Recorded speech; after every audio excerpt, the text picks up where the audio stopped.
All right, you beautiful motherfuckers. I have a special treat for you guys today.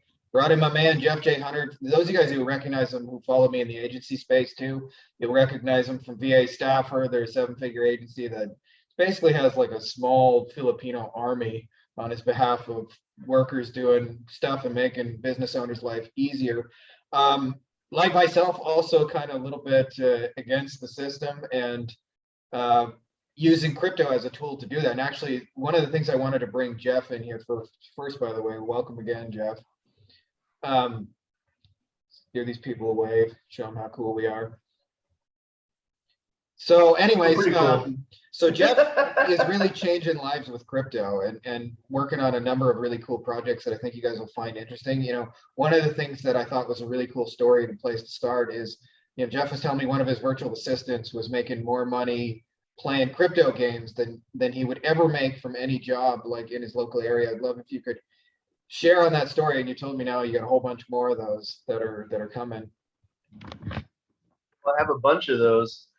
And so a little backstory is how I actually got into the crypto gaming space. So I have an agency. We're going to do 2.7 probably estimate this year. So a lot of my team is in the Philippines. It's a virtual assistant agency. We specialize specifically on executive assistants. And I also have a creative agency as well, which doesn't have all Philippine people, has some Americans as well. But one of my web developers who's been working with me for almost 7 years, his name's Mark, he messaged me because he knows I'm a huge gamer. I've always been a huge gamer. And he and I used to play card games online together, Hearthstone, stuff like that. And he was like, hey, did you know about this game? And I looked at it and I'm like, what is it? And it's called Axie Infinity. And you buy these NFTs and they're actual game characters. You can play in the game with these NFTs. And I was like, wow, that's some crazy utility to think about NFTs as actual in-game characters. And depending on how good your NFT is, obviously you were able to do more in the game. So I was intrigued, apparently. I was intrigued. And I asked him, I said, how much do you make? And he says that he makes about $7 to $10 a day playing these different games. Now, that might not sound like a lot of money to us as Americans, but the average person in the Philippines makes about $9 a day. So I was kind of blown away. And I just had this kind of epiphany because he said, I said, well, how did you do that? He says, well, I've been playing it for years and I finally got enough money to buy my own NFTs. And I said, what do you mean? He says, yeah, he was playing someone else's account and they were doing a profit share. And he finally worked there long enough, like a year, to get his own. And I started doing the math and I'm like, oh, okay. It's like $1,000 to $1,500 back then when I first got into it to get into these games. So the cost to entry into these games is actually really high. And I thought, wow, wouldn't that be cool if I purchased the assets, if I purchased the NFTs, and I had some sort of a leasing program or a profit share program with people to make money. I could make money. I give them a percentage of it. So typically it's anywhere from 25 to 40% is what I give the scholars. That's what I call them, scholars, to play these games for me. And they take zero risk. All they have to do is play the game and they make money. Yeah. And it kind of blew my mind. And so I started teaming up with some cool people. Joshua Jones, who's also an agency owner. He owns an insurance agency marketing business. Technically, it's an insurance marketing agency. There you go, for insurance agents. And he already had this team, and this is how as you know, Frankie, as soon as I start diving into something, and you're the same way, like I want to know who's already doing this at the next level, Yeah. right? Like, who's doing this at the next level? So I meet Joshua Jones, I get introduced, find out he has 1,000 people playing for him. I'm blown away. He's raised over $1.5 million from investors to purchase in-game assets and NFTs that they have these players play, and basically they have a farming type system where the investors are rewarded with the percentage, the profit share that's happening. So now the risk is being spread out and mitigated between multiple investors as well. So since then, I've partnered up with him, and we actually have our own fund now. It's a actual, real, legitimate fund. It's called CGT LLC, Crypto Gaming Team LLC, where we now work with it. Now we have our own friends and family investors. We can take accredited or non-accredited investors. If you're non-accredited, obviously we take less money from you, but and we basically purchase these NFTs, and we do profit sharing, and it's really fun. So I wanted to gamify it. So I'm actually launching my own NFT collection called the Crypto Gaming Team. And to get access to these deals that I'm doing, that's the other piece of it. So now I used to be huge in gaming. Well, I still am. As you know, I'm viral on TikTok. I got tons of followers for my gaming content. But what people don't know about me is that back in the early 2000s, I used to work with video game companies to develop out marketing and esports strategies. I had Check Six Gaming. It was one of the top esports gaming teams. We won multiple major league gaming tournaments for everything from Counter-Strike to Quake to World of Warcraft, to just you name it, we played it. We had the top teams doing all sorts of stuff all over the world, Dota. And then I got tapped by Riot Games to work on marketing and bridging over the League of Legends, the Dota people to League of Legends. And then I started a company called Esports Media. It was the very first esports broadcasting company. We had paid people, we have paid professionals that were like sports broadcasters that did video gaming back before it was cool. 2005, 2006. Someone would be like, oh, he's coming around the corner, boom, headshot, that kind of stuff. And we were the #1 streamer on Justin.tv at that time, which I was on the panel that helped come up with the name Twitch.tv. And I even was at the launch party for Twitch TV at the rooftop 2009 during E3 right here in LA, where I'm at right now. Shared a taxi with Justin Kahn back to the Westin after we got completely wasted on Sky vodka and Monster Energy drinks. So now the best stuff. Those are the good stories. so now and I know this was kind of long-winded, but and now I'm actually back in the scene advising blockchain companies they call them GameFis, that are creating blockchain games, and I'm advising them on how to market it, how to do tokenomics, how to have sustainability, how to attract new investment, how to keep the game actually last a long time.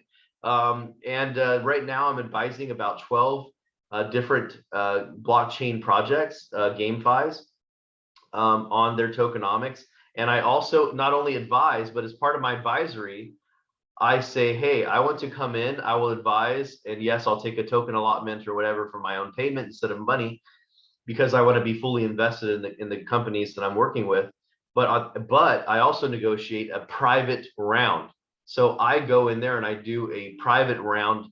So I raise funds from my Crypto Gaming Team members to invest in these games before they launch at a significant discount. So we've done that now quite a few times. We've had a lot of fun. It really mitigates the risk on the return as well, because a lot of times when people lose money, it's because they bought in too late and they're holding the bag. Yeah. So my goal is to come in, advise these games, get myself and the Crypto Gaming Team members in on these deals. We all make money. We all get to have fun playing games together. It's like a dream come true, really, Frankie. Yeah, I mean, it's really incredible too, and what really struck me is too. I mean, you and I both have like a a soft spot for third world workers because we've had so many working with us, and you get to know them, their teams, their families. I've had, like, little things myself where I remember once I had one of my first VAs, Daphne. I accidentally paid her twice. I was going through the team and I accidentally, double paid Daphne, and I didn't want to like take it back. I just said it was a bonus for all her wonderful work. And about a week later, I got a picture, and it was like 100 Filipinos at a barbecue. And I said, "What's this?" And they said, "Well, we put on a barbecue with the extra payment and spoiled the whole family." And you get to see how your work touches the lives of hundreds of people you didn't even fucking know existed. And so the fact that you guys are taking games, which is something that, so many people in our society just do anyway, and turning that into a profit share deal where you can benefit and people can earn more than they would, working a quote unquote real job that they probably hate doing anyway, so that they can come home and play video games. Can I get political for a second? Yeah, go for it. Rant away, my friend. So first off, if you're in crypto, chances are you're pretty fiscally capitalist. And one of the things that's very interesting about crypto is I also see a deeper mission. Yes, I'm so excited and fortunate that we're able to help grow, wealth for these developing countries. But what is really exciting to me too is I truly believe that crypto gaming is going to be what drives mass adoption of decentralization. That's powerful. I really believe, think about it this way, TikTok. No one used TikTok 2 years ago. It was just 13-year-olds doing dances on TikTok that came over from Musical.ly. Remember that? Yeah. And now look, TikTok is like the biggest, most viewed video platform, period. And who drove the adoption? It was the 13 to 17-year-old kids. They brought the mom and dad in, right? Yeah. They brought people like us in, right? I don't know if I'm older than you. I think I am. I'm turning 40 this year. So am I. So, but probably. Are you? Hey, we're hitting the 40 club this year, bro. Yeah, it's real. Now we're on the back nine. Yeah, like I lost the hair 10 years ago, Yeah. but life's been better to you, that's for sure. So what's really interesting is, for me, the reason why I said about politics is because you're right. It's crazy to think that someone can play a video game, which, by the way, is a lot funner than working in a call center. No. Right? So you can play games for a couple hours a day and make the same amount of money, or maybe a little bit less, than someone who's working 8-10 hours a day and hating their job, right? It's really incredible. Yeah. But on top of that, I don't know if people understand this, but I have people that live in Brazil where the government has an agreement, and they have their hands in the pocket of all the banks and PayPal and whatever. They know exactly what's going on. And if you send somebody a payment from America to Brazil or whatever, the bank just takes out 35% on top of everything. Like there's like a tax, a tax to doing business, to receiving money. And a lot of countries have this. And my I'm not going to dox him. I'm not going to say his name because I don't want to get in trouble. But when I asked him, "Hey, what's your PayPal? I want to pay you," and he goes, "No. Could you please send me crypto? Could you send me some, some stables?"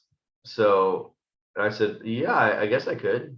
And then come to find out, that's how I learned that his government is siphoning off money from his bank account. So if I send him money through a bank, they're just taking the money. And I said, wow, that's incredible. So that kind of opened up my eyes, like, wow, I didn't even think about it from that way. Like, these governments are just siphoning off everything. And so when I pay him in crypto, obviously he gets that full money. Now I'm not condoning tax evasion or whatever. Unfortunately, a lot of people don't have much say in it. Their governments are just, and the people are stupid, and they just, they raise their hands and be like, yes, please take more of my money. Yeah. Go spend it on all the amazing things the government does. So Unfortunately, well, fortunately for me is that I'm able to make a bigger impact by using crypto and, and giving these people opportunities. Like this guy in Brazil, he's going to college right now. Actually, he was going to college. I convinced him to drop out. I told him, I said, what, you're going to go to business school? You're going to go to psychology school? And then what? You're going to come out and you're going to make $1,000 a month or something like that? After 5 years of college that you could have been going all in, learning crypto, learning new things, learning development, learning social media management, learning marketing. You're going to waste all these years listening to professors that have never been successful outside the classroom, teach you how to be That's the successful insanity of it outside the right there. classroom. Business professors who never ran a fucking business giving business advice like that. I'm with you, man. And that's why, like I just 2 nights ago, I had the honor to go and be a guest lecturer at the University of Southern Sunshine Coast in Australia at 11:30 p.m. my time here, and gave a lecture in front of the whole class about social media marketing and running a social media agency. Because there are good professors out there that actually bring in subject matter experts like us that actually do it in the field to really educate people on stuff. But I can tell you that's very, very rare. Yeah, right? it really is. And the ROI on this stuff is crazy. Like right now, learning crypto, learning decentralized finance is probably the most profitable way to spend your time right now. Yeah. Thing about it, I think, is that most people like can't really see what DeFi is yet. And as you mentioned, like, it's often too late. Like, and I my kind of experience, like understanding the power of it is, I was reading a Tony Robbins book on investing, and it's not really Tony Robbins. I'm not a giant Tony Robbins fan. I don't dislike him, but the man hands aren't my kind of thing. But he basically had a chapter dedicated to like one famous investor each, and they shared their advice. And in the intro, he had the story of a postal worker who had saved like 24, 25 grand. He put it in the S&P 500, or he put it on an index fund that S&P 500. Basically, for those of you guys who don't know it, he owns a share of the top 500 companies in the world. On average, it's made about 10% for 100 years. At the end of 40 years, which was really exciting for me, it was like 35, 40 years, he had 1.8 million from that single $25,000 investment. He didn't put more in, he just hung on to it for a long time. And that was because the 10% compounded, and that 10% compounded, and the 10%. And over time, that compound interest like really, really added up to something. Now, Yeah. obviously, you kind of hinted at the fiat money system, for those of us who understand it, like truly understand how criminal it really is and how fraudulent, it's basically a big Ponzi scheme, our kind of fake money system. And one of the things is with decentralized finance and crypto in general, it gives people the capacity to create their own currencies outside of like needing to ask governments for permission, which is why they hate it so much. And in doing so in decentralized finance, what's really exciting is in crypto, you can do in 3 or 4 years what used to take 40. You can take 20 grand and turn it into 1.8 million, and you can do it in a couple of years. And so it has the potential capacity to liberate like huge numbers of people, especially people like us that are smart, that understand people, that understand psychology, that understand marketing and understand business. And in that certain sense, like it's wide the fuck open. And so I really, really love what you're doing with that. Because I've probably got about 10 minutes before I got to leave and pick up my kids. I would love for you just to share some of the really cool projects you're up to that people, if they're interested, can join. I know you're not a hard sell kind of guy, but I would love to hear just some of the exciting things that people may be interested in joining you on, and maybe some more details about how they might participate if that's for them. So here's an example. Here's an example of a game. It's called MetaGear, and MetaGear is actually a deal that we did earlier in the year, where we bought 1.5 million tokens at 2.5 cents, so about $30,000 ish. And every one of the members was able to purchase up to $1,000 worth, which is about 40,000 tokens. And some members did 20,000 tokens, $500. I try to keep the entry points low, just because some of them it's their first time ever. And I can't guarantee if it's going to do good. Right. You You know, don't I want don't know what's somebody going to to happen. gamble their life savings on a startup. Yeah. So, you know, and I don't want to be that guy who gets sued, you know, because you took your life savings out or whatever to invest in these deals. But so far, everything that we've done so far has been pretty successful. One of them, Metagear, we bought those tokens and like I said, significantly discounted because I'm serving as an advisor as well. So I got everybody in on the deal with me. And the day that it launched, it went up to 10 cents. And then it went all the way up to 26 cents. Then it went up to 41 cents. And today I think it's hovering around 16, 17 cents. Let me take a peek. For those of you And, guys who are bad at math, that means like, you know, if you put in $1,000, you're sitting around like 8,500, 9 grand today, which, you know, where are you going to get that on a stock? it's Maybe still once, sitting at 18 cents. Yeah. And what I've learned too is that when you get in early, you know, like I said earlier, it really, you know, mitigates your risk factor because, you know, you're getting in pre-public listing price, which public listing price, when it gets listed, then people can actually buy it. And guess what happens when people buy it? It goes up. Yeah. That's what happens when you have something new. And then there's usually like this little bell curve, right? Like everybody's buying. Okay, now everybody's already got it. You've reached the maximum people stop buying it, some people start selling it, and it does that. And so my role in these companies is to keep people buying, right? To keep people investing, which is really exciting. And it's funny too, because I have some of the members complaining like, oh my God, it's 18 cents. Like, bro, you bought it for 2.5 cents. You know, like tell me any return that's gone that high of a multiplier. What is that? I don't even know what that is. Let me see. 18 divided by 2.5. it's so funny when you say that, because that's such a thing in crypto is people will 10x their investment and go, if I had just sold it on this date, I would have, you know, 25x'd it, and they're not happy It's about still the 10x. 7.2x. Yeah, It's still 7.2x, yeah. right? I mean, and they're complaining. First off, if you want to join my club, you ain't complaining about this shit.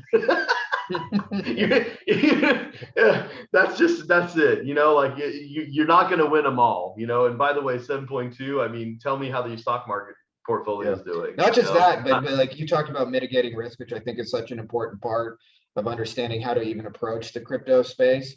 But that means like if you invested, like, you know, say you mentioned the number $1,000, but if you put in 5 projects, you put $1,000 each, and you were completely dead fucking wrong about 4 of them, and they were a rug pull, and you lost all of that 4 grand just from that one investment, you would still be up 40% overall on your portfolio from the one that if went you right. did 5 deals at $1,000 and they all died except for one, and let's just say that this is the one that did 7.2. Yeah.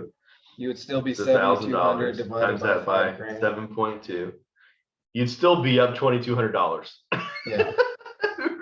Yeah. So that's the idea of the mitigation is spreading it around.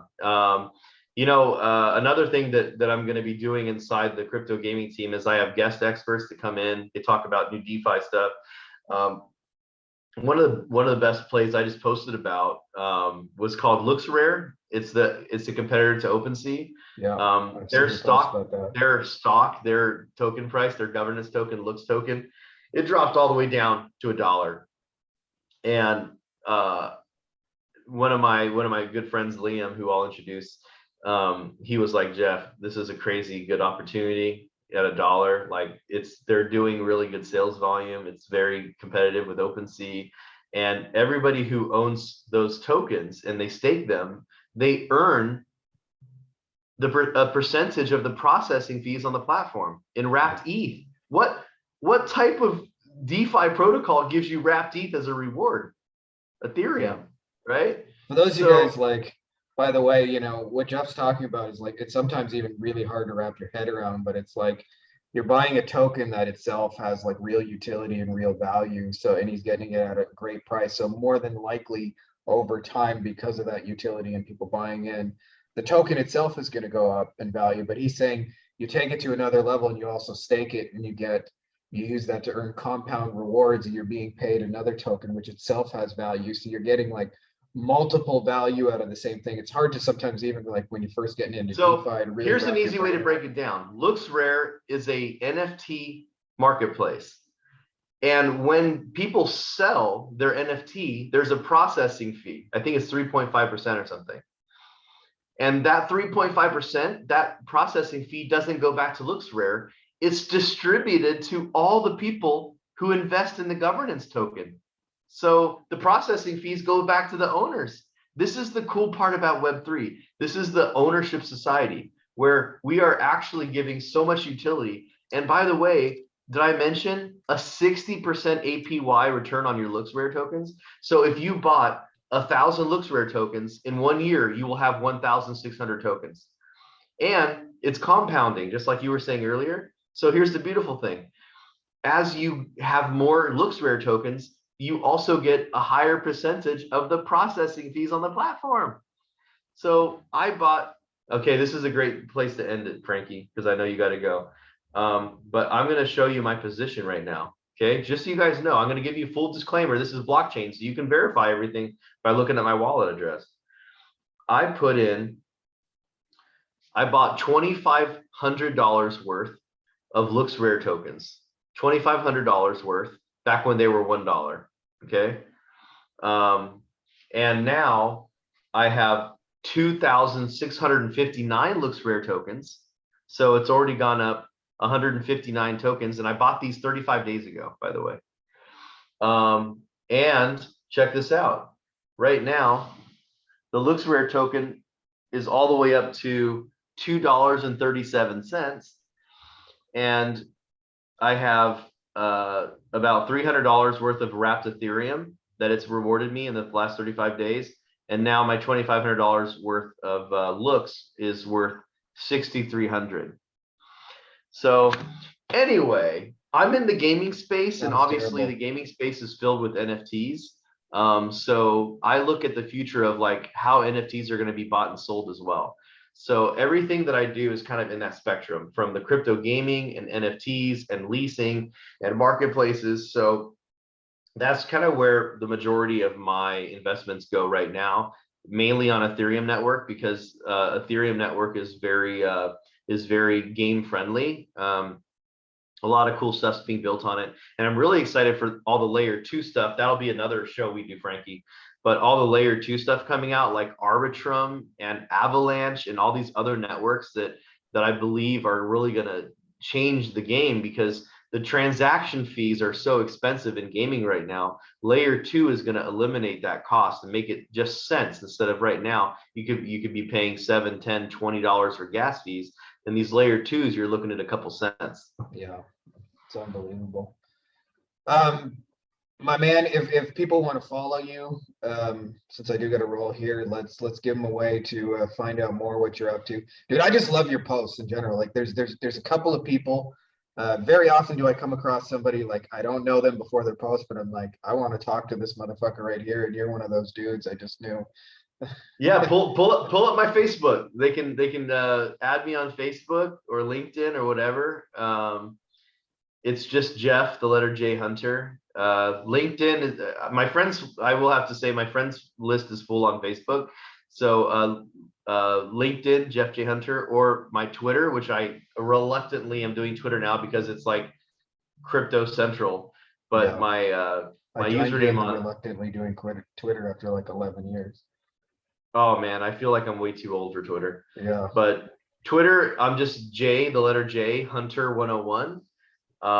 And my Facebook's the same, J Hunter 101 on Facebook. But yeah, that's me. If you just Google Jeff J Hunter, I'm actually a Google verified gaming influencer now. So you can see all my profiles on there: TikTok, LinkedIn, Twitter. But yeah, I would I'd love to get as many people involved in this new decentralized system as we can. I believe that there's that hashtag WAGMI, WAGMI, means we're all going to make it. We're all going to make it. If you ever heard it, we're all going to make it. We're super early in this, guys. I'm telling you. Yeah. If the you're mass going to adoption is less than 1% worldwide for sure. Yeah, and if you're going to do a bet between what's the future of finance, a bank or decentralized finance, if you're betting on the banks, you're watching the wrong video. Yeah, totally. Turn it off Totally, right man. now. And I'll give you one more reason to follow Jeff. Like he's super transparent. So like when he was buying Looks Rare at $1, you know, he announces it on his Facebook. It's not financial advice telling anybody what to do, but you know, all of you could have got in on the same exact opportunity at the same exact time because he just shares, here's some of the moves I've been I'm posting making. updates every day almost. Yeah. So there's lots of those little opportunities where Jeff's just sharing like cool things he's doing. If you want to join in, you can. There, you know, like he's not a Looks Rare founder. He ain't selling you, just I'm telling. not a financial advisor. I'm not Yeah. a consultant. I'm just showing you what the hell I do. And sometimes I get lucky, guys. Yeah.